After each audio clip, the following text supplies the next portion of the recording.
Thank you so much for attending my presentation about Araquanid, Pokemon's most interesting bug type, and first let's talk about its traits. Araquanid's combination of stats and typing is honestly kinda confusing. It has a ton of special bulk, but outside of that, nothing is too crazy. It can take some hits physically, but it's much more frail. Plus, it's slow as shit and doesn't have good attacking numbers. The typing does help though.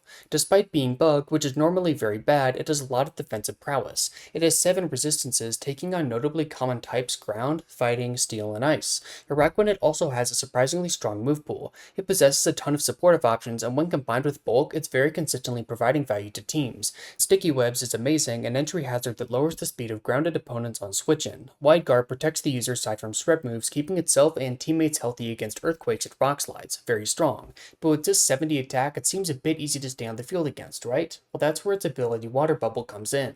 This ability has 3 different effects, all of which are very impactful. First, the most flashy, it doubles the power of its water moves. This is fucking crazy, hitting for absurd damage without the need to set up. Y'all remember Azumarill, right? The wall breaker that's only strong because of huge power? Araquanid's water type moves hit for more damage, picking up KOs that the Aqua Rabbit can't even dream of. These are oftentimes more powerful than other super effective options. Against a Mew, which is weak to bug, Liquidation still hits harder than Lunge. That's absolutely wild. Sure, you don't get the buff for every type, but this is still extremely threatening. Water Bubble doesn't only help on offense though, it also halves the damage of fire type moves, basically giving it another resistance. Finally, it completely turns off a main form of counterplay against physical attackers, Burn. You literally can't burn it, keeping Araquanid safe from its attack slashing effects. Water Bubble is awesome.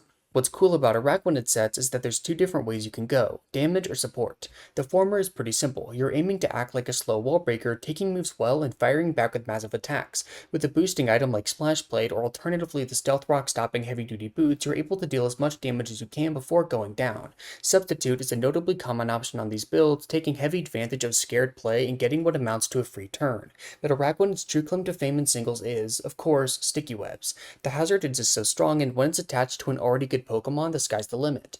We know it has Water Bubble, but this thing also gets Magic Coat, a pretty uncommon option on web setters. A good way to think of it is like Magic Bounce, but it only applies for 1 turn. This serves to shut down opposing hazard leads. In addition, if someone tries to taunt you, it blows up in their face. Now, your webs are basically guaranteed as they can't taunt you, especially if you still have your Focus Sash intact.